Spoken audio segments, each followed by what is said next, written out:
my God, is that the Faces of the Future? Welcome to an all new episode of the Faces of the Future podcast. It's your boy Myles. I'm sitting here again in downtown Toronto. We got a special guest for y'all today, none other than the one and only 4Korners. How you doing today? I'm doing fantastic. That's a wicked way to start the show, bro. Yeah, gotta get the energy Get up. the vibes going. Get the I like vibes that. Right, get everybody comfortable. You know what I'm saying? I like that. First of all, I gotta appreciate you for stopping by the show. Absolutely. You know what? Where we're filming right now is actually right down the street from my yard. So Yeah? I just walked over, bro. Oh, really? This is perfect. That's super convenient. This is perfect. Nice Yeah. day, sun is shining. So, yeah. I'm feeling good. We had John Vinyl on not too long ago, and I was telling him it's like it's a different vibe like when the sun's out in Toronto. You know what? Because we don't get this weather all year round, when we have it, Yeah. you can feel it. Yeah. Like the vibe in the city, the vibe in the people, everybody. I don't know if you notice, the roads are busy. People are smiling. Yeah. The energy, the vibrations are just up.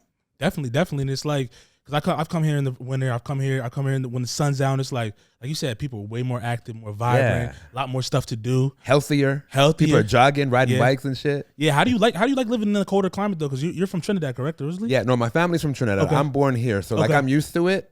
Don't mean I like it. Okay. But I choose to live here. The winter has a charm. You're from Philly, you know. Yeah, it's like having different seasons is a thing too. Exactly. That, like people that don't have it, they are missing out on this, and they're like, oh man, y'all so lucky. So I feel like the grass is always greener on the other side if you allow that to be. Right. But if you appreciate what you have, everything is blessed no matter what. I love the fact that we have 4 seasons here. Yeah, definitely. Because if you don't get that, it's like you out of luck. Yeah, then you just don't get to experience all those things. Like I grew up with summer and, doing all the things that we're doing like right now. But also I grew up, ice skating and tobogganing and all that stuff. And like a lot of kids didn't have that experience. So I think that's a blessing. Do you think those experiences, like just being able to do all that stuff as you're coming up, like kind of like guided you in the path that you're on now? Or is like, do you think that influenced like the things that you're doing, like whether you're hearing it in your music, your day-to-day lifestyle, that type of stuff? It's an interesting question. Personally, I feel like everything that we live through has some part in shaping who we are. Right. But whether it has an influence on my music is interesting because I've heard it described, like when people talk about the Toronto sound, right? I've heard some people speak of it as like, yo, it's like what Toronto feels like in the wintertime. I agree. So that's definitely, it's in there. It's in the sauce. Right. So I was looking, not to like jump around, but I was just looking I like to start the pods like with where I first met a guest, that type of thing, and then like venture out from there. So like I originally met you on a conversation through a mutual friend, in like the Web3 space, things of that nature, and we were chopping up about that. And then I did some research on like you were an interesting guy, so I was like, yo, he's pretty cool. He has the charisma, all that stuff. And I saw that you're like a DJ for the Raptors, and I watched a couple of your interviews, and so you're doing it for 17 years. So our conversation was surrounding like Web3 when we first met. Yeah. But 17 years ago, like that wasn't even in like the foresight of conversations. So what has it been like for you, like seeing the evolution of one music and just the way it's just evolved, not just personally, but just as an industry as a whole? You know what? I say this often. Right now, even though a lot of people might disagree with me, I think this is the best time possible to be an artist in the history of music, especially as an independent artist, because we have the tools, we have the reach with the internet, Web 2 even, but also now you compound that by having access to the blockchain and Web 3 and the type of things that we can do specifically with going direct to consumer. There are way less gatekeepers now than there used to be. Like you go back 15, 20 years, you had to be signed to a major record company to get your music to people possibly be able to hear it anywhere in the world. And it was expensive because you had to press up CDs. Right. Or, and or vinyl. And now because we're digital and we're not just in the infancy stages of digital at this point, we're like way more advanced than that, but still not yet where we're going to go. It's just mad exciting. But like the access, the ability for an artist, like I'm an independent artist. You played 3 of my songs off rip. Yep. These are all indie releases that have a lot of streams because they've been able to reach a lot of people. Right. And I did not have to go through the traditional channels that used to be the only way. Right. Now there are other ways. Because I know you talked about like being like a newer like artist, quote unquote, when it comes to releasing music. Do you think you would have been more incentivized back then or now to like create music at the time that you're doing? Because you're like, they would say like, because you've been in the music industry for a long time, but you're just now starting music. Would you have took the same path or same approach, or you would have started way early just because the hoops you may have to jump through to get your career off the ground? You know what? Sometimes I don't like to say that I live with regrets. So I don't regret anything. I feel like everything that I do is done in the timing that it's supposed to be done. Right. But I look back and I've thought about that. I started doing music and like really taking it seriously in this digital age. Okay. I was around music for much longer than that. So like I started DJing when it was vinyl. I was buying records. I don't know that I would have really enjoyed it then in the way that I do now, having to face all of those obstacles just to simply get the music in front of people. Like I have a lot of friends that are in music and have been in it since a long time. Right. And like they used to have to physically go get vinyl pressed out of their own pocket, like independent artists. Right. And then go to local record stores and sell those records on consignment. Had to physically go to DJs at radio shows, at clubs, hand the DJs the record, yo, can you play this? And get the ball rolling that way. And even if you were mad popular, even if everybody loved your music, you still had to physically get those copies out to everybody. And that was just such a task. I remember when I first started as a DJ, I was doing mixtapes. And like to walk around my school with a boombox and a stack of CDs in my backpack, that's all I had. You know what I mean? Like I couldn't put it on the internet and like somebody in France or in Nigeria or in Tokyo could have heard that. Right.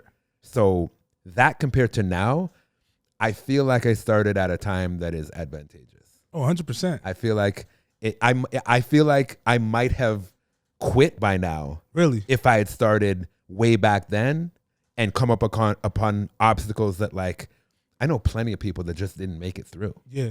Because if you don't see traction, you're just pouring money and pouring money and pouring time. And if something doesn't happen, or you sign one of those messed up record deals that, you know? Yeah. You really know what that is. You really think like, just with hindsight now, you think like your mental state back then was like, you would thought the music industry is that treacherous that you might have wanted to quit? Or is that just... Well, I wonder if I didn't start earlier because of that. Like, I don't know that I've had that specific thought, like, you know what, I want to make music, but I'm not going to because. I don't know that I've ever had that exact thought. Right. But when I look back and I'm like, yo, why didn't I do this sooner? Because it's so much fun. Yeah. I'm thinking in the back of my head, it has to be something in there regarding, man, there's just so much involved. Yeah. Let me just do this thing that's like I'm really enjoying right now, which is DJing and touring. And if I get to that, then I'll get to it. Yeah, so let's talk about the DJing aspect. So I'm a big like proponent and spokesperson for the DJs. They're the best curators. Like I'm the type of person like, yeah, you can find a song like on a playlist and hear it streamed, but like you don't know if a song's really working unless you go into the scene and you see the way the DJ spins a record, the way people move to it, that type of thing. So is that something that kind of drew you into that market of the music industry, or like what's the first thing that made you be like, yo, I want to be that guy? Like what was the first moment you're like, yo, I want to be, this is what I want to do? To be a DJ? Yeah. Oh, it was literally me going to parties and seeing the DJ just being the conductor of the energy in the entire room. Like the whole place is going up, and it's that guy or girl that's up there just making it happen by saying 1-2 things on the mic and just like speaking with their hands with the music. I fell in love with that immediately. Because prior to me going to parties and seeing that, my idea of DJs was just like Jazzy Jeff standing behind Fresh Prince on stage, like a DJ as part of a rap performance. Right. Or the DJ competitions, which is just like that mad technical stuff that like, I think it's cool, and I have the utmost respect for those DJs that have that technical skill. It is not easy to do.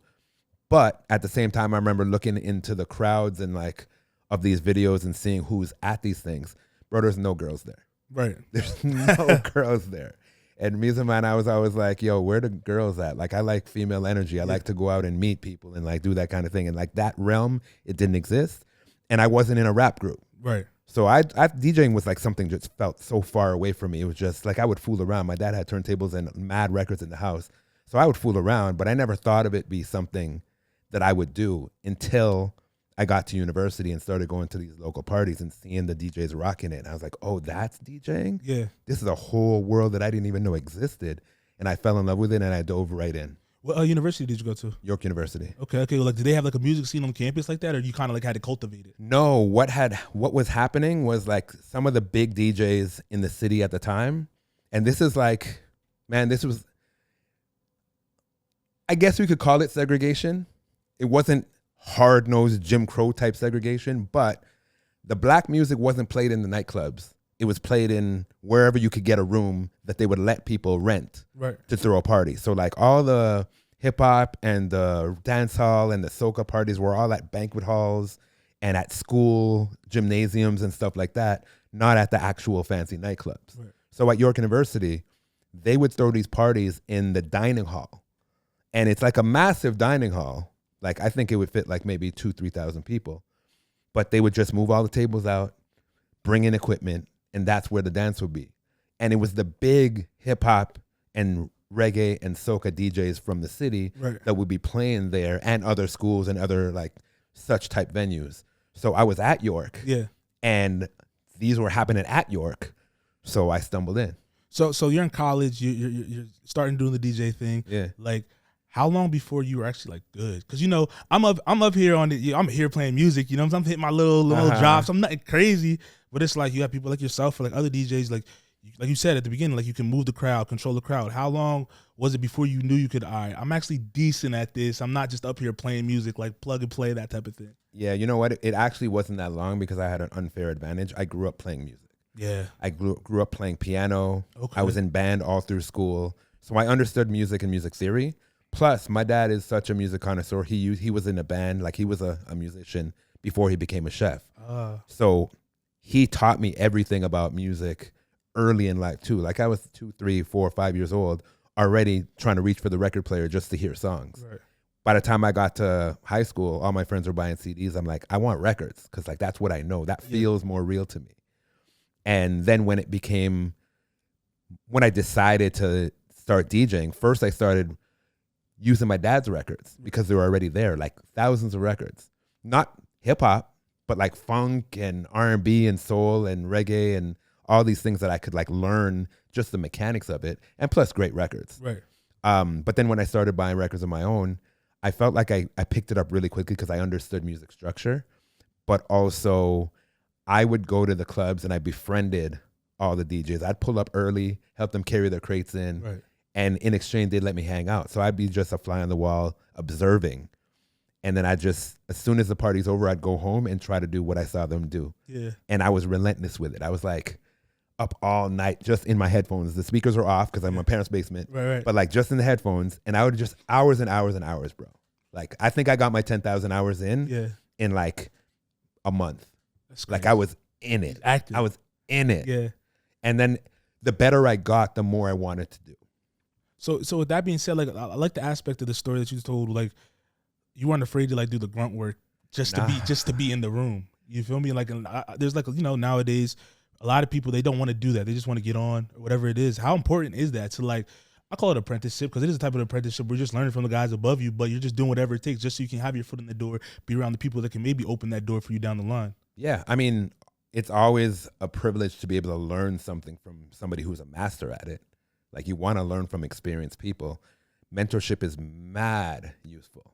You don't have to have it, but everybody that I know that's had good mentorship, including myself, have excelled. Right. So yes, it's definitely a benefit to learn from, and then at some point the student becomes the teacher, that like kung fu shit. Yeah. It's like you gotta get in there and get your hands dirty and be willing to do the things that, people consider paying your dues, right. I guess, because you don't start at the top. Even those people that we're looking up at, everybody that you think is dope, everybody that you think is a superstar, they all started somewhere. 100%. You know what I mean? And like, especially pre-internet, you could have something go viral and change your life overnight.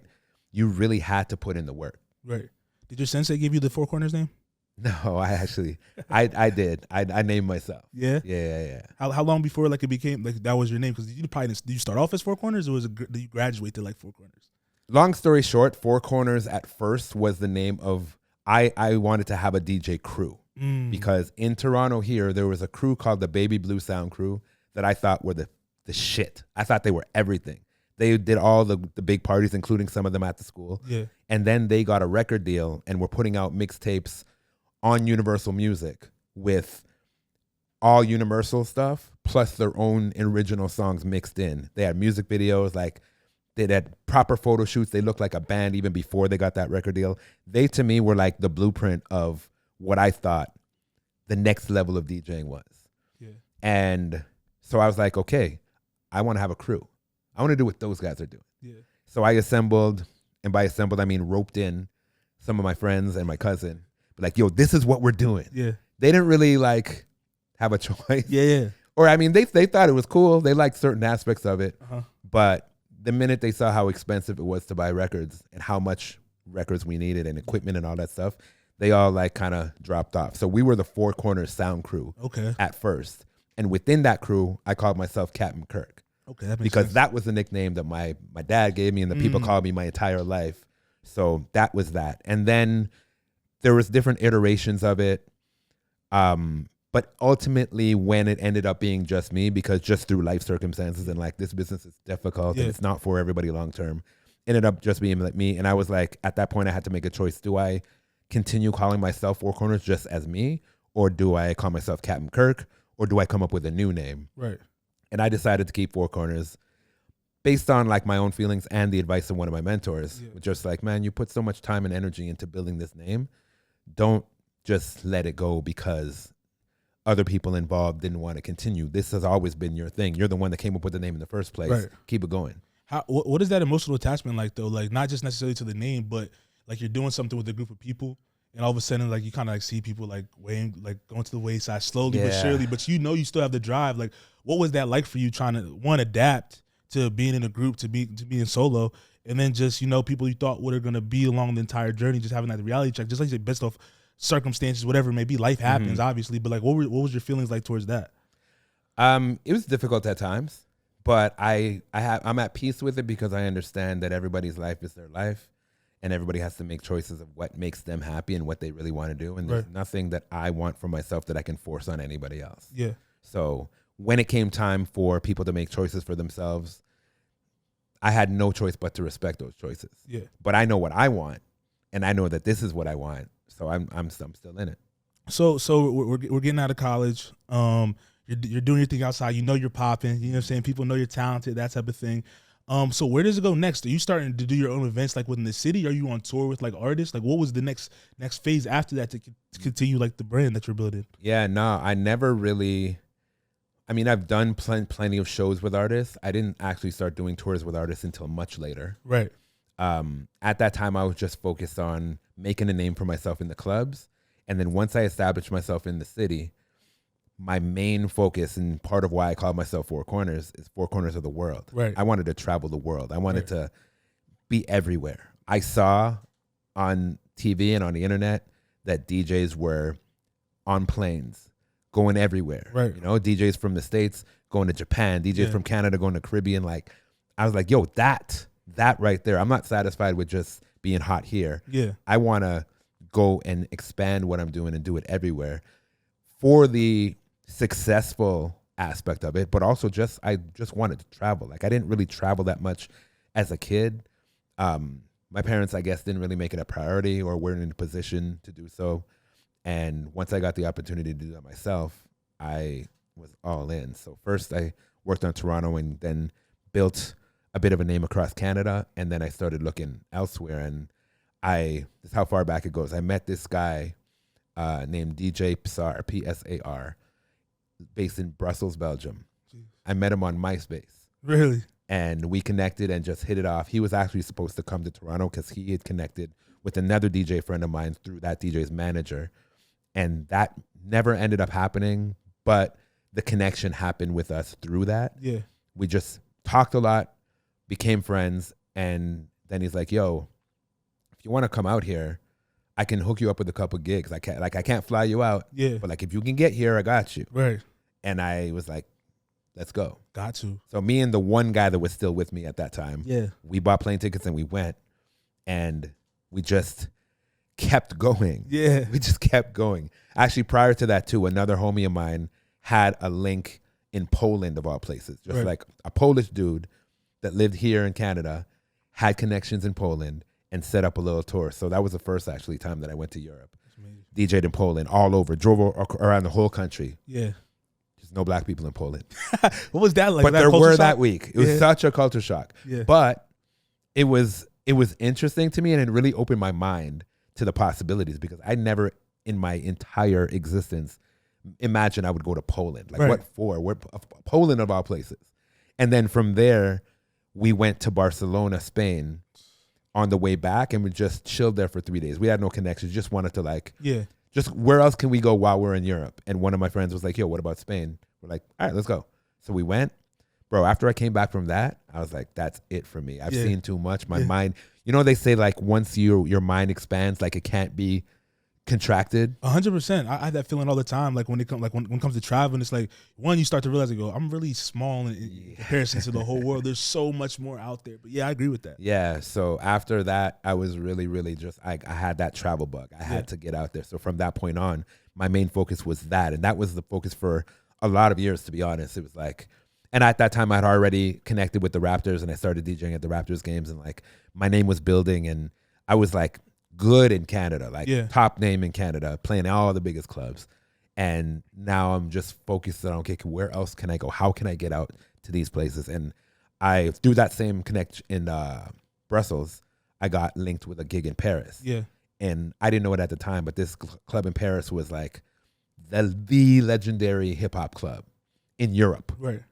And played that and killed it. And from there, the emails and the phones just started ringing. Yeah. Is that normally how it goes? Like if you're in a scene and you play like a big venue, like calls start coming? Or is that just because it's a historic venue? You know what? I didn't know it at the time, but Paris is really important in the club scene. Really? Yeah. Tell me a little about that. Well, as I later did research, modern day nightclubs were invented in Paris. Like the first ever clubs were in Paris.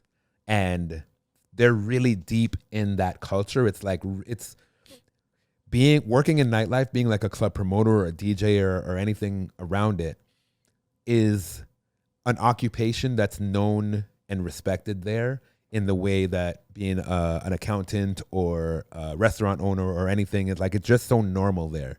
Whereas over here, at that time, I remember telling people, they ask, what do I do? I'm a DJ. They're okay, cool, but what's your real job?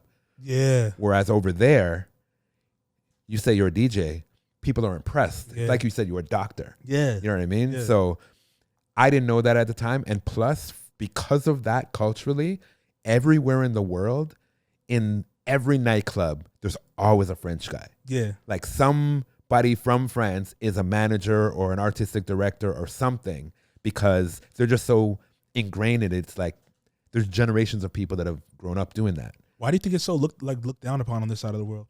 I think it is not anymore in that way because people don't understand it. I think that, I don't know, the culture, just Europe and Asia more so than North America, entertainment is looked at differently. Like over here, if you're not top tier selling out arenas, right, people, especially at that time, didn't really look at you like it's a serious thing. Like, I don't know, maybe it's just something in the culture over here that if you're not doing something that's a traditional, respected, money-making career, if it looks too fun, it's not serious. I never thought about that. You're right about that. Right? Whereas over there, even just traveling these places, I noticed that the way they live was different. Like, I noticed that immediately. It's like, why are so many people sitting on this patio on a Wednesday at 11 p.m. just chilling? Right. You know what I mean? Like, why are people just in their house looking out the window, people watching? Like, why are there restaurants with chairs facing the street, not facing each other? And it's like their culture is just different in terms of how they spend their time, and spending time with people is more important than working. Yeah. Like, people live, they don't like live to work, they work to live. So I think maybe that has something to do. I never thought about that, but that might actually have a lot to do with why fun occupations don't seem to be taken as seriously over here, because it's not in line with the rat race that we. So do you think they're not like within the rat race? They have their own rat race out there. Yo, shit gets done. Yeah, shit gets done. Things are moving. There's skyscrapers over there. Yeah. Cars are moving. Industry, like you see all the big companies that are, right. Everybody, you see like Japan and how futuristic it looks. And that's another thing too. I saw something recently where it's like Japan is not ahead. We're just behind. Because all that stuff exists. Why don't we have it? That's a good question. Why don't you think we have it? Some things that I've learned that we see in other places that we don't have here are bad for business. Explain. Like, for example, one of the most notable things I saw going to Europe, this is like 15 years ago. Most escalators are censored. So they're not just running. Yeah. They're off until somebody comes, and then it turns on. So now you're saving some electricity. Most lights in like hotel hallways and places like that, they're censored. So they don't go on until they're needed. Right. We could do that here. That technology exists, but that would affect a lot of people's bottom dollar. Yeah. In the electricity industry and in, you know what I mean, repair industries and all of that. I think capitalism is too prominent over here for things that actually make sense and are good for us at large to really be implemented. That's my theory. I don't know if that's what it is, but I feel like that's what it is. Now, with sticking on that in terms of capitalism, do you think like, because obviously like the big businesses in other countries, they probably operate with similar mindsets when it comes to the business's bottom dollar, but where do you think like they draw the line with morality, or why do you think they draw the line with morality when it comes to like, oh, they could be doing the same thing they're doing over here when it comes to just keeping the lights on instead of not having sensors, that type of thing? I think it's just and again, I can't say for sure if any of this is absolutely better or worse. Right. I can just say it seems to me like it's comes from a difference of values. So when the value system is different, you're going to move different. You're going to implement different laws. You know what I mean? Yeah. Same way that they say about, I saw something recently too saying that the bread here in certain parts of the world, the bread that they make and sell here cannot legally be called bread because of what it's composed of. Their standards as far as health and safety, we were like, you cannot label this as bread. It's something else. Yeah. It's not bread. Yeah, I know in the U.S. there's a lot of stuff that we eat that it's on like, you can't even put it in the store or nothing like that. So I seen that's like, it's crazy. Right. It's like when you think about that, it's like, what are they really doing to us over here? I don't think that the plan is, okay, well, we get into the whole conversation. But I was just about to say, I don't think the plan is to make us sick, but now we're talking about big pharma. I think that it's just money. It's just money. Yeah. And if the values are different, or like, that's the best way I can put it. If the values are different, then the results will be different. No, 100%. So moving along from that too. So everybody knows, like in America and stuff of that nature, everybody knows like the boom that Toronto had in like the 2015 time when all the artists started popping up, things of that nature. Yeah. I want to ask you a question though. What was it like pre that? When in terms of the scene, because the talent was probably still here. Like you have DJs like yourself, you have artists booming and things of that nature. What do you think was lacking that you guys could have had that would have maybe put you on a higher pedestal sooner? The internet. Really? That's it. Because everything I was talking about before, all this hand-to-hand physical copy, all of that, we don't have and still don't have the infrastructure, especially when it comes to black music in this country, to be able to make real motion happen. But once you throw the internet into it, now you can bypass a lot of the things that were obstacles and actually get to people. So like specifically regarding Drake, because that was a pivotal moment and he represents there is pre-Drake and post-Drake as far as Canadian music industry when we're talking about black music. Right. We're talking about other shit. Shania Twain, Celine Dion, they've been big. You know what I mean? Bryan Adams all the way back. Like there's been huge global superstars coming out of Canada. That's not new. So like when people say, oh man, Canadian scene is so new, it's like, no, it's not. Right. But black music being this big, that's new because the infrastructure has never been there to support. Like there's only so many radio stations that can play the music. And especially back then, you needed radio. Right. You know what I mean? There's only so many stores where you can sell the music and they will put it front rack. You know what I mean? And now we're on the internet. It's like, if people want it, the demand is there. They can get it. Right. So when Drake came out, his first couple mixtapes made a little bit of noise, but it wasn't until So Far Gone. Right. But when that came out, the internet was maturing. He had his OVO blog. The blog scene was huge. So like getting your music on a blog was definitely like getting it on a high rotation on a big radio station. Right. And all of those things became accessible. And that allowed the talent here to be showcased globally versus before where the talent was always here. It's just like people didn't know about it because people couldn't get it. Yeah. So like even with that being said, like I know the internet boom happened and things of that nature, but when it comes to like getting your music, say to like a scene in like New York, was it that difficult back then to like, because New York, you hop on a plane, it's an hour away. Yeah, but like how many thousands of copies can you get into people's hands? Right. You know what I mean? Like there's no way to have everybody playing your song unless everybody has a copy of your song. And if you're paying for that yourself, or if the record company, if you're signed even to a Canadian label, right. if they're not dumping enough money to have that many copies available to get them out, or if the people that are making the decisions in marketing don't understand the music or the culture, it's not going to get out there. Right. So it simply just didn't. So like the first massive global Canadian black hip hop superstar we have is Cardinal Offishall. And he signed with Akon. So that's why things moved, because Akon was one of the hottest in the game at that time. And then he had that song Dangerous featuring Akon, which was arguably the biggest song in the world at that moment. The song was big. Right? And he's had a bunch of other songs, but like that song right there, it's like I say to a lot of people too, especially artists, to have the biggest song in the world, even for 1 week, that's not easy. It's not easy at all. Most people don't get that. And Cardi achieved that from here. And he did it in a way that was not pretending to be outside of himself. Like he was very much himself. If you listen to the record, it's very much a Toronto record. Right. He's talking English with Canadian and Torontonian and Jamaican slang throughout. Right. And then Akon, who everybody knew that voice, on the hook. And it hit, which means it was already happening. It just wasn't able to get into everybody's ears. What do you think Toronto like has its own sound, like when it comes to black music? The way I would describe it, this has been a topic of conversation recently in the entire hip hop zeitgeist. I would argue that Toronto's sound is similar to Toronto culture, which is a conglomeration of all cultures. I agree. It's the most multicultural city in the world, factually. And we all grow up around everybody. We all eat everyone's food. We all explore and have pieces of everybody's culture in our daily lives. And for that reason, when we make music, it kind of has a global feel to it. And that's why when people outside of here look at it and be like, well, how come they talk like that? How come it sounds Jamaican sometimes, but it sounds Arab sometimes, but it sounds Indian sometimes? I don't get it. That's what Toronto is.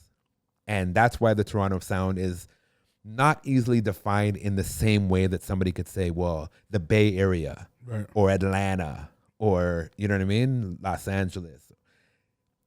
Toronto is not homogenous like that.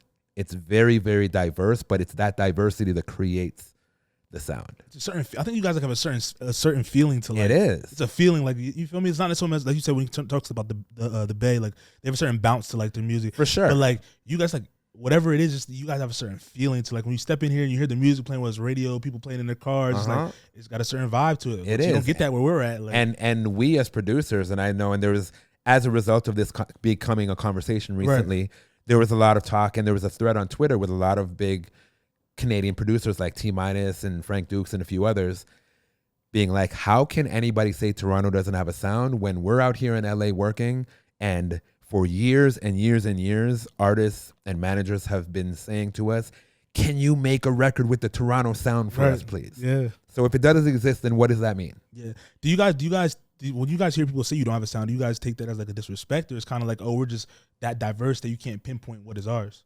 I take it as disrespect because of the way that it's said. It's not said, I've not heard it said in such a way that's like, yo, I don't really quite grasp what the sound of this city is. Like, can you explain it to me? Right. It's more dismissive, like, yeah, you ain't got no sound. So yes, that's disrespect. It's meant to be disrespectful. Right.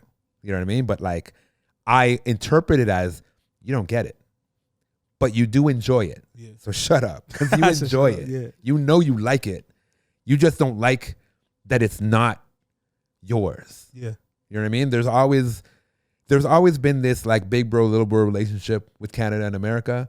And I know obviously population has a lot to do with that. Yeah. But Toronto is the 4th biggest city in North America. And we're not that far from anything. It's right there. Right there. It's right there. Yeah. I can drive across the border in less than an hour. Yeah. What are we talking about? Yeah. You're right here. Yeah. So do you think like being in such a diverse city, do you think it helped you more growing up here and being able to go to like Paris or go to Europe and maneuver and be successful? Or do you think having those experiences over there helped you be more successful in your own city? I think both. Yeah. Explain. What do you mean? Well, me venturing out, as much as there's always these culture shocks when I go to countries where I've not been before. Like, I remember the first time I went to China, I was in Shanghai, and I was really, really taken aback by the fact that I walked 4 or 5 blocks and saw nothing but one race of people, only Chinese people. Yeah. And I'm from Toronto, where I can't walk 5 seconds without seeing 30 different races of people. Mm-hmm. But also I traveled a lot of places other, and like you always see, you know, a mix of people. In China, it was Chinese. Yeah. And I was like, wow, that was jarring. But since then, I've been a bunch of places where it's like, it just depends on where you go. Because I've been to Shanghai a bunch of times, and I've been to other parts of the city where, no, you do see diversity because people are always traveling. People from places move to other places. Yeah. Like we are in a global community. But I think that my upbringing around all kinds of cultures, number one, I don't understand why racism exists in a city like Toronto, because like how? Because I think that racism is mostly rooted in ignorance. If you don't know about a certain group of people, then whatever preconceived notions are taught to you, that's what you believe. But like, how can you believe that when you grew up next to everybody? Exactly. Like somebody personally that kills that stereotype every time. Yeah. So like, I grew up just with such a love of all cultures that like I'm thirsty to go travel the world because I want to experience them in a positive way. So that's been helpful. But also, there's a big difference between going to Chinatown down the street and going to China. Yeah. You know what I mean? It's different. Even Chinese food. I'll be the first to tell you, Chinese food, what we think is Chinese food, ain't Chinese food. That's not, they don't eat chicken balls over there. That's not a real thing. Yeah, that's North American version of Chinese food. You're selling it to us? Yeah. It's just like, you know, I don't know how these things were created, but they're not what they eat over there, as an example. What was that moment like when you realized that? Okay, the first time I went to Hong Kong, and I'm a foodie, and I always want to eat local food everywhere I go. So I told my guy there, I was like, yo, take me to a local spot. I want to eat local food. And he took me to this spot, and when I saw what it looked like, I was like, bro, I don't know if I can eat that still. I don't know if I can eat that. And I've been some places where I've been like, yeah, that's not happening. Yeah. Various places. But I've had some fantastic meals. Everywhere has great food, but like there are some things, and vice versa. There are definitely things that we eat here that there are people from other parts of the world that be like, you eat that? Yeah. Like, no. Like, I'm Trini, so like bake and shark is a thing, like shark meat. Yeah. And when I say that to a lot of people, they're like, shark? Yeah, and I'm like, yeah, shark is delicious. Yeah. But like, it's weird. But then I went to Singapore and I had stingray, and it was amazing. Barbecue stingray. Really? Delicious. Is it better than shark? No. Come on. No. I've never had shark, so I wouldn't know. No, it's not. It's not stingray either, but it's not. In Morocco, I had camel. Okay. Delicious. I've heard people eat camel before. Yeah. Like regional things. Like, you know what I mean? I've never been to Australia, but I have had kangaroo. Really? And it tastes like meat. Doesn't taste like chicken. You know how they say everything tastes like chicken? Yeah. Does not taste like chicken. Is it like gamey? A little bit. Yeah. A little bit. What city or country has the best food in your opinion? That is a loaded question. It's a loaded question, but you're a foodie, so you have to have a favorite that's like, yo, I'll go back to this spot or I'll go back to this country because it was that good. I have some favorite restaurants in certain places. There's like, I don't know the name of it. I have to ask, but there's this beef spot I went to in Tokyo one time. Okay. And not only the food, but also the atmosphere. It was like a little spot. There was like probably like 5-6 tables. They were playing underground 90s hip hop. Yeah. And they had a bunch of vinyl record jackets on the wall of like pure underground, like nothing. There was no Biggie or Tupac on the wall. It was like, you know, it was an example. It was like Ed O.G. and Lord Finesse and like Diamond D and like real underground shit that like if you know, you know. And I had it was a very simple meal, just a little wooden bowl, these cubes of Kobe beef and rice, some gravy, and the flavors and the atmosphere and the vibes were just 10 out of 10. Yeah, I need to get out there. That's on my bucket list to get out there. Oh, you got to do it. Yeah. I'm trying to go again this year. I'm trying to take my daughter. Every year I take my daughter somewhere in the world just to like have her experience stuff. That's dope. And there is, in Tokyo, they have where you can ride go-karts through the city. Really? Dressed in Super Mario costumes. So it's like real life Mario Kart. Yeah. They have that, and we must do it. You have to do it. We have to do it. I haven't done it yet. I've been to Tokyo a bunch of times, and I haven't done it yet because it just hasn't worked out. Yeah. It's something you have to kind of arrange in advance. So that's happening this year. How's fatherhood? Like being fathered, growing your career, all that type of stuff, and allowed to do stuff with your daughter, traveling. How's that like? You know what? It's awesome, Yeah. especially when she was little, because I work nights. Yeah. So I spent so much time with her. That's good. As she was growing, I didn't miss anything. Her mom missed stuff. Yeah. I didn't miss anything. Yeah. I was there for it all. That's good. Because she worked a day job, but also it worked out at that time in terms of co-parenting, because she's at work in the day, I'm at work at night. Yeah. We never really had an issue with childcare. That's good. Yeah, but I used to take her everywhere with me. Now she's grown and she does what she wants, but like we also hang out a lot and do cool things. Like she specifically wants to go to concerts with me. We go to concerts all the time. Yeah. And we explore, like she'll always send me, yo, check out this restaurant on TikTok, and then we go and stuff like that. It's dope, man. Concert going and being foodies, those are good like hobbies to have for sure. Yeah, absolutely. Absolutely. So tell me this, 2016, that's when the Raptors, that's when they won the NBA Finals. 2019. Right? 2019. Yeah. So correct me if I'm wrong, yeah, it's 2019. What was that like, the city coming together for something like that? I can't even put it in words. I can't explain it. It was one of those you had to be there type things, but what I can say about it, it was the most unified I've ever felt this city in my life. Like for that couple weeks, there actually was no racism. There was no classism. Yeah. There was nothing but you're from Toronto, I'm from Toronto, we're family. Let's go. So we all watched the games. I mean, obviously I was working the games. For sure. But like after every single win, the streets will be flooded with just joy. Yeah. Just like thousands and thousands of people high-fiving and hugging and like just being together. It unmatched. I don't even know. We could win 100 more championships. I don't know if it would ever feel like that again, because it was the first one. Yeah. To experience that too. And like you said, you were at the organization for a minute, so you seen the ups, the downs. You seen the beginning. All the downs. I've seen all the downs. So when you're at the peak, you at the mountaintop, it's probably like, yo, we really made the feelings real, like you said, that type of thing. And you guys get rings too, right? Yes, sir. That's fire. Yes, sir. I got my ring with my name etched in it. That's history right there. That's big history. So 2019, that happens. It's booming. The city's booming. Pandemic hits. Yes. 2020 comes around. Everything's slow bucks. Everything's stopped. What was your state like with the career? You're a DJ. Like you're in events. You're at the games. You're doing things, but all of that stuff shut down. So like, what was your mindset in that time frame when we didn't know what was going to happen next? And like I guess not the trajectory of your career, but like your career's at a standstill at the moment, like everybody else is. Like, what was going through your head at that time? I mean, at first, just like everybody else, I didn't know how long it was going to last. And when it became apparent that it was going to be a while, right? It was like, this is going to be happening indefinitely. Yeah. Then I and all of my peers from here and around the world just started talking about like, what can we do? Right. Because I don't do this, I am this. Yeah. So I saw a lot of people just trail off and figure out other things to do. I can't not do music. Right. It's not, if there's no music for me to do, then like, what's the point of me even, like, I need to find another planet to live on or some shit. I don't know what the hell I would do. So I had to figure out in what form I could connect with people, I could share music, I could create, and I could, find happiness. And again, I'm so thankful that if we had to go through something like that we did it in the internet age. Right. Because I was able to, I started doing DJ sets on Instagram Live. Right. And then Instagram started shutting those down because copyrights. And then I discovered Twitch, and me and a whole bunch of DJ friends of mine from around the world were all started becoming, we all had to learn how to broadcast now. Right. So we're like buying equipment from Amazon and figuring out how to string up the camera and like do all of that. And then from that, I actually started doing a live podcast. Yeah.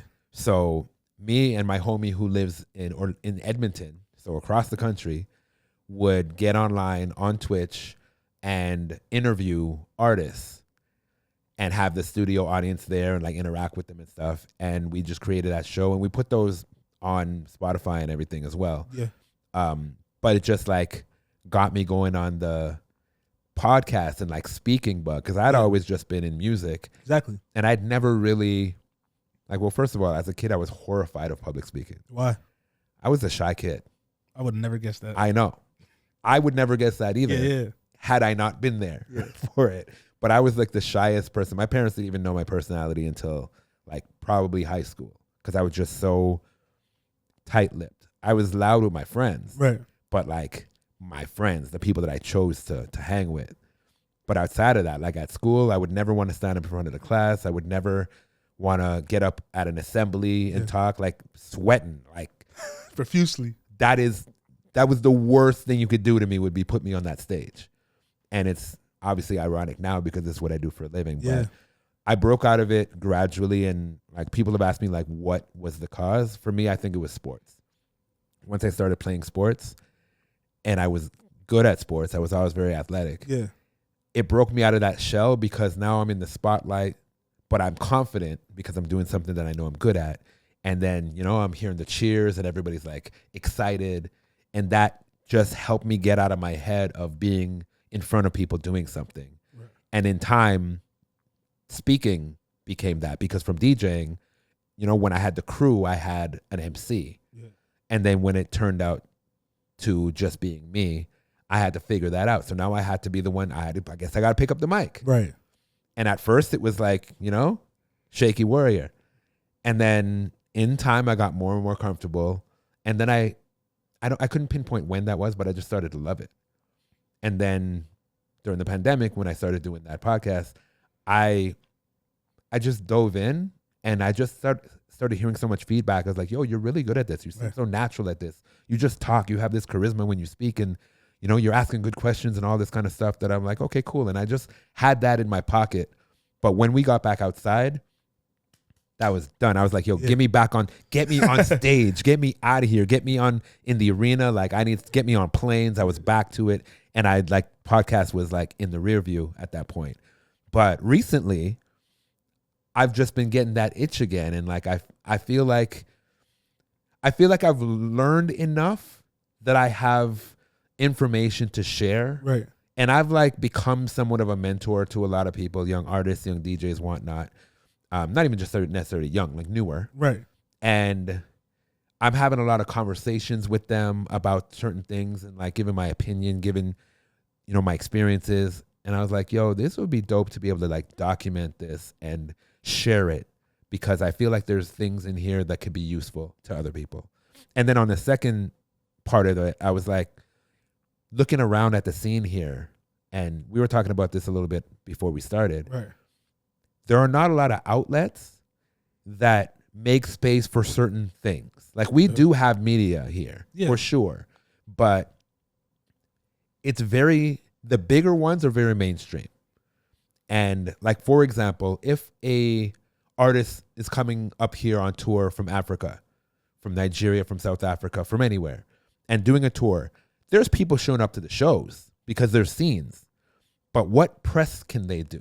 Right. What outlets can they have here locally on the ground to help them get their message out? And if they're not Burna Boy, you know what I mean? Who's really talking to them? So I'm like, let me create space like that. And then for local artists here, even, it's like, if you don't have big motion, it's difficult to get heard. But in my work doing music, I'm constantly looking for upcoming artists. In my DJing and playing music, I'm constantly platforming. You know, if I think you're dope, I don't care if you have 100 monthly listeners on Spotify. I don't care if you have 500 followers on Instagram. If you make great music and you have a great attitude and I come across you, I'm gonna play your song. Right. If it's dope, it's dope. You know what I mean? And this is also another avenue. It's like, yo, I can actually, you know, speak to people, give you a platform with the benefit of my reach, to be able to now come and, you know, have people get to know you. And I'm going to grow this thing, and I don't even know how far it's going to go. I feel like in this moment, I really feel like it's going to just become a media company. Like, it's going to be a brand in itself. Yeah. That's like another branch of my entire business. Exactly. But it's fun, and it feels fulfilling. So I'm all in. And with that too, I have a couple questions, because we went over a lot of stuff right there. So like, when it comes to like, one, the aspect of like not having media outlets, what do you think? Why do you think it's lacking? Do you think it's just the lack of people that's interested in covering it, or people just like on that clout vibe? It's like, I just don't want to talk to you because you don't got a buzz yet. Nah, I mean, traditionally, I think that it's similar to the record industry here. It's like the major outlets don't make space for certain things and certain people. And there's been generations of people coming up here that could have been great or should have been great on radio or on TV or whatever. But if you didn't go to school for that, you're blocked.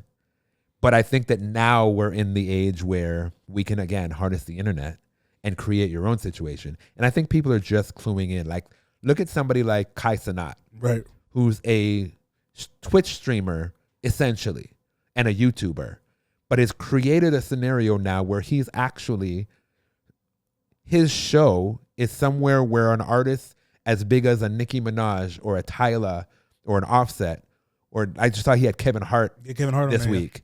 It's like, that is now a press stop on their circuit when they're doing press to promote something. And that's the dude's house. You know what I mean? It's just crazy. And so like a 20-something-year-old kid, and he's created this thing, but there's more eyes and ears on that than some of these major media outlets. I think this is where we are now. And I think that we all need to understand that, because the problem here has been, because of that barrier, because of that ceiling, it's disheartening. And a lot of people don't try or don't think, because they don't think they can, because they've been told their whole lives that they can't. But it ain't like that anymore. And I think that we just need to understand that and just move. And with that too, what's your thought process on just the whole landscape of media in general? Because we were just talking about how like Kai Cenat probably brings in more followers than probably like a Rolling Stones magazine cover, whatever it is. Like, do you think there's a lot more pressure on these bigger outlets now that these artists can go to like the streamers, or even go to like your podcast, or come to on a show like this, and they don't have to go to these big platforms because they don't really have a pulse on the culture, don't have the culture's attention the way like these platforms we're talking about have? I'm gonna be real with you. I don't really care what they think. I don't really think about what they are worried about, because I just know they should be worried. And oh well, you know what I mean? Should have listened to the culture. Should have let people in. Shouldn't have gatekept. And they can try to play catch up now if they want, but I think it's too late, because like, why would I, for example, work at any of these places and have them have say in how I do it if I can do it myself? I'm all for partnerships. I love partnerships. I love doing things with other people's money. As you should. But if I'm the one with the sauce, I got to do it my way. And if the partnership does not involve me doing it my way, then it's not going to work for me. So as an example, my work with the Raptors, I love working with that company because they let me do me. Like, I help build that role. They ask me, how should we do this? You know what I mean? They give me stuff and be like, yo, do you. Like, that's how we work, because they trust me. They know what kind of quality and how, high level I do things at. And we have a great relationship. So these major media outlets, they could do that. And in some instances they have. But if they were doing it well enough, they wouldn't have any worry currently about independent people eating their food.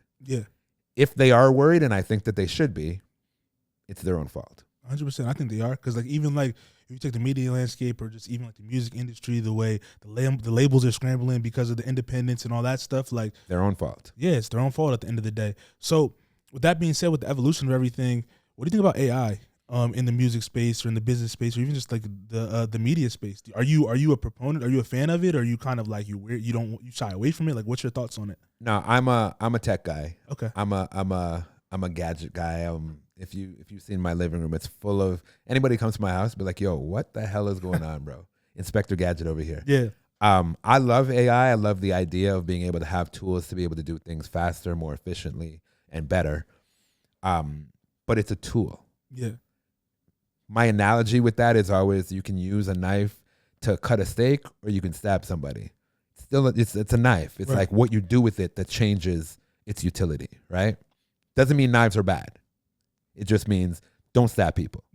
So regarding AI, because we're kind of in the Wild West era of AI right now. Like, so many things are being developed, but there aren't regulations and laws or anything to govern most of these things. So we're going to have to figure it out as we go. I'm not in favor of AI taking the place of creative work. Like, I don't like, and I don't know how to get around it. I don't have the answer for this. But like, I don't love the idea of somebody who's good with the English language being able to type prompts and create art that is on par or better than what somebody can create with their mind in their hands. Why though? Because like before we were talking about like just evolution and like we want to use it if it's there, like we can use it as a benefit. No, right. I get so, that. Like, but no, but when it comes to that, so why would you like not like what's your mind frame around like not liking that specifically? Well, here's the thing. I don't love it. And when I say I don't know how we get around it and I don't have the answers, because like I feel like it's kind of inevitable. Yeah. I think that having command of the language is a skill, and I think it's important. And if you don't have it, you're behind. You're at a disadvantage. But like making a song, for example, to spend years learning to play an instrument or to, make music, even with the computer, producing music and like pulling elements together and putting them together and like thinking about it and be like, I'm influenced by this. I grew up with this. This is my experience. Let me put that into it. Like myself, for example, I travel a lot and that goes into the music that I make. So, I remember I went to, the Philippines and I heard this song on the radio and I just loved the drums. So like I logged that in my brain, or I made a voice note or something, and then I came back and I put it together with this and this and this. And like now I've created this thing that I would not have been able to create had I not had those life experiences. Right. For somebody who has never made a song in their life that heard this podcast and says, ChatGPT, blah, blah, blah, blah, blah, blah, Philippines, blah, blah, blah, blah, percussion, blah, blah, blah, blah, blah, 4Korners, blah, blah, blah. And if it can create something that sounds just like the thing that it took me all of that to do, that doesn't make me feel good. True. You know what I mean? When I think of the legends, like somebody like Prince and what he put into his music, his heart and his soul, and like played every instrument and did all those things, like that's part of what makes that special. And if it's just somebody who just typed, make me a song that sounds like a Prince song, it's not the same. Do you think that human like element can ever be like replicated though? Because like even like when people type into like ChatGPT, or we've heard like AI songs, I know people, it's hard to like tell to the common ear if it's AI, but like to like a music connoisseur like yourself, wouldn't you kind of be able to like feel that human element not there? Or do you think there's gonna be a point in time where it's like, all right, we're not even gonna be able to tell the difference? Well, two things to that. Number one, this is still early days. Yeah. So as it evolves, it's gonna get better. Yeah. Fact. 100%. But number two, I'm not the target audience. Right. It's like me being a music connoisseur and being meticulously be able to listen to it and be like, I don't know what that sounds like. I'm not the one that they're selling to. It's the regular people, teenage kid that's going to listen to stuff on Spotify or on YouTube and go buy a concert ticket. They don't know. And to be perfectly frank, they don't care. Right. They just want it. Do they like it or they not like it? Do they like it or do they not like it? That's the bottom line for them. So if this thing is good enough for them to say, yeah, I like it, then it is. Right. And from there, that diminishes the value and viability for somebody who's taken the time with the craft to be able to have a career. Now, I think that live is going to become more important, because how do you replicate that? True. Well. Right? But then now you're taking it back to, I hope it doesn't get to the point where for artists to really make a living at the lower to mid levels. Obviously, the superstars are always going to be good, but like at the lower to mid level, being able to earn enough of an income to live. I hope that it doesn't come down to having to be live, because recordings, people don't really care who made it or how it was made. And that's why I think that, in the first conversation that we ever had in life, we were speaking about Web3 and direct to consumer and stuff. I think that's so important right now for artists to get ahead of it, because you have to develop real relationships with real people. Right. And like things like subscriptions and, giving access to extra stuff that's not on Spotify or not on, Instagram or whatever, like that kind of thing is becoming more and more important because that human connection cannot be artificially created. Yeah. So like if I know that I'm a fan of you and I'm part of your fan club, and because I am, you get on and you be like, yo, man, I'm doing a live stream for only these people, and I'm doing a show, and because you're in the club, you can come to the show, and like, yo, here's some unreleased songs and all that kind of stuff. That will allow you as an artist to be able to still have a real connection with people, versus if you just put songs on Spotify and it's next to all the AI songs that are going to be there, and the listener doesn't know what's what.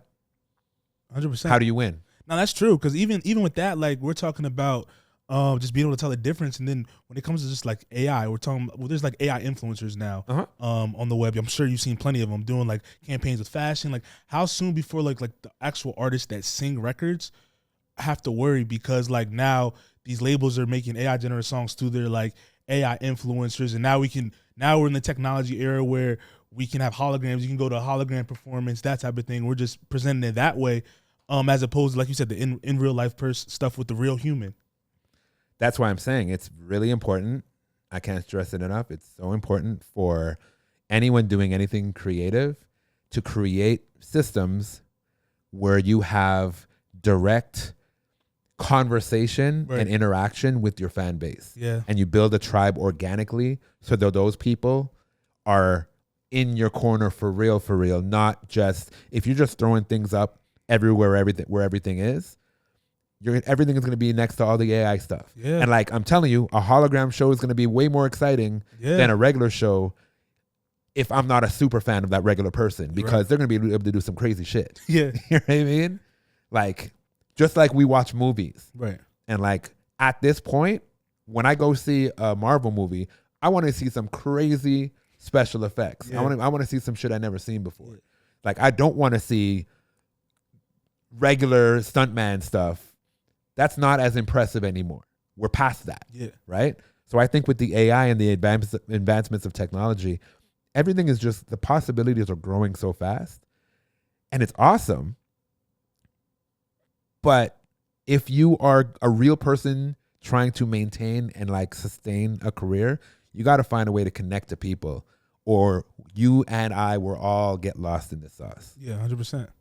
Let me ask you this, because we started talking about just what AI and stuff. When it comes to your podcast, are you going to be only focused on like music and like the evolution of that? Or are you like into like the worldly stuff as well, having conversation around things of that nature? Like what's the consensus around your show and how you're going to be pushing out? Because you're going to build a media outlet and things of that nature. Yeah. Well, my podcast is called Live Actually. Okay. And the basis of it is I'm having conversations with mostly people in and around the music industry, just because that's my world. Mm-hmm. But not limited to that.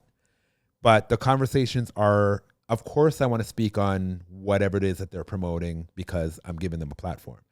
But beyond that, I'm speaking about, why do you do this? What does success look like to you? Questions like that. Yo, what do you think about AI? Like, what makes you happy? Right. Like, what are your, like, real questions about people living a life as a creative? Yeah. So it's like the work-life balance. How do you balance it? What are your hobbies? Like, what are you into? You know what I mean? Like, real questions like that, I feel like in a lot of these, especially press runs that artists do when they drop an album, or, actors do when they're, promoting a movie or something, most of the questions are around just that body of work. And what I'm speaking of specifically on my pod is like, who are you as a person and why do you do this? What makes you tick? Like, what makes this exciting to you?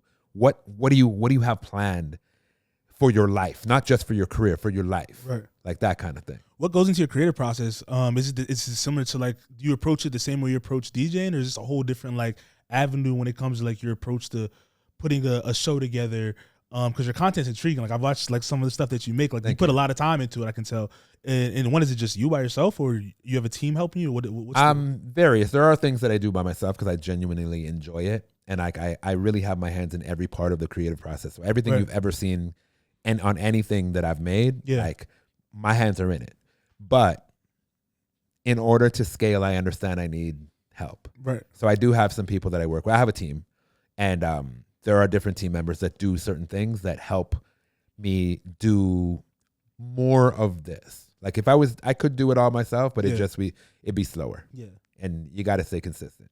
And I have a lot to say, so like I want to get it out there. For sure.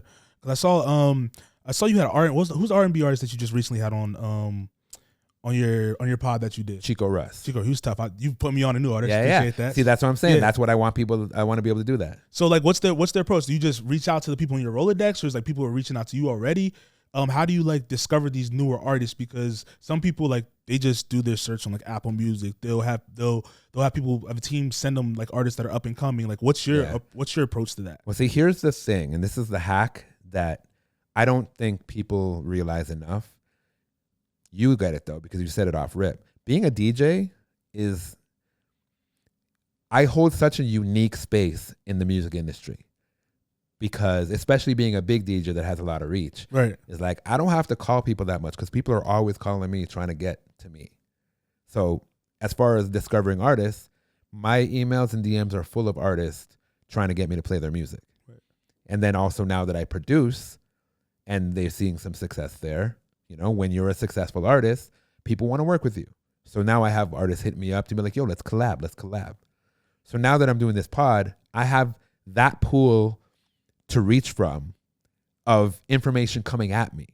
Beyond that, as a DJ, I'm always looking for new stuff because I love it. I want to know what's hot. I want to find new stuff to be able to play in my sets. And I want to find new stuff to just be inspired by. So it's a combination of all these things. I'm never at a loss for finding new stuff. As we start to like wind down the pod, when it comes to like you being the producer, outside of DJ, was it hard for people to like take you seriously as a producer because they know you as a DJ, or was it pretty easy like transition? Because your music is like really, really good. Thank you. You know what I'm saying? So, some people like, you have some DJs, they say, oh, I produce music too, but they're not really in there, like their hands on stuff like you do. It's kind of just their name attached to like a mixtape or whatever it is. Right. So like, what was that transition like for you? I felt like it was a little difficult at first, but I realized that was probably just in my head. Right. It is not uncommon, and I'm far from the first DJ that's also a producer. Right. Like it's very, very common. I did find there was a period there where, and I used to be offended by it, when people would be like, oh, you make music? Or I'd show them a song and they're like, what do you mean? I'm like, yo, this is my song. And they're like, what do you mean? Like, I made this. I'm like, oh, you make music? I thought you just DJ'd. And I used to be like, yo, I've been talking about this for 2 years. Like, what are you doing? But oddly enough, it was my therapist who helped me flip my perspective on this. He was like, yo, everybody's living their whole life. You cannot go through this world expecting everybody to know what you know and hear what you say. However, when somebody says something like that, when a situation arises like that, that is now an opportunity for you to put them on. So now when somebody doesn't know, and I've been making music now for 5 years, I've been releasing music, and I'm doing it for real, and there's evidence of it being successful. So now when somebody oddly still who knows me as a DJ is like, oh, you make music? I'd be like, bro, open your Spotify. Then they open their Spotify and they see millions of streams. And now they're like, oh, whoa, how did I not know this? And I'm like, yeah, right. I don't know. But now you do. So take some time, listen to these songs. Let me know how you feel about it, or don't, but it's there. You know what I mean? And then I also got to learn that, I do a lot of things. So people find me from different things that I do. Like there's a lot of people that know me as a Raptors DJ that have no idea that I even DJ in clubs. There's people that know me from clubs that don't know that I do music. There's people that know me from my music that don't know that I'm now podcasting. You know what I mean? There's people now discovering my podcast that are discovering, oh, he's actually a musician. Like, and all of that's fine. Whatever your entry point is that you come across me, I'm cool with that because number one, you've seen and experienced something that I've created. And I kind of lead everything into a funnel where when you find one thing, you're going to come across the other things. Or at least that's what I hope that people is happening with people. Definitely. So with that being said, what can we expect next from you? I know you got the music going on. Can we expect like projects? Can we expect a tour? What's going on? Absolutely. Well, I like I said, I just launched the pod. Right. Actually, it's available on YouTube and Spotify and everywhere else where people get podcasts. Live Actually with 4Korners. I also have new music coming out very soon. I've done a few remixes this year, and I'm just getting to work on my next album. I'm just locked in on the concept. Right. So I'm going to start recording the next album within the next few months, but got a couple of singles coming out this summer.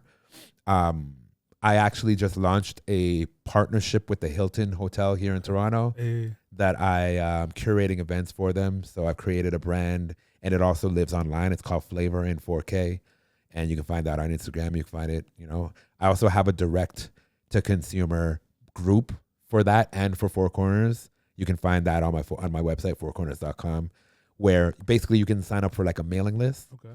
But in that, I give inside stuff, behind the scenes things, information, you know what I mean? First take at like tickets and stuff like that. Like all the inside scoop is like being part of my tribe. And that's part of what I've been speaking of in terms of just like people that sign up for that. It's better to me than Instagram followers, because in this situation now I actually have your information. So I can reach out to you. Yep. I can offer you things. I can be like, yo, I got this for you specifically, Myles. Right. You know what I mean? Yeah. Versus at so-and-so. Right? So those are all things. Basically, anything you want to know about me, 4korners.com, it's there. 4Korners, number 4 with a K.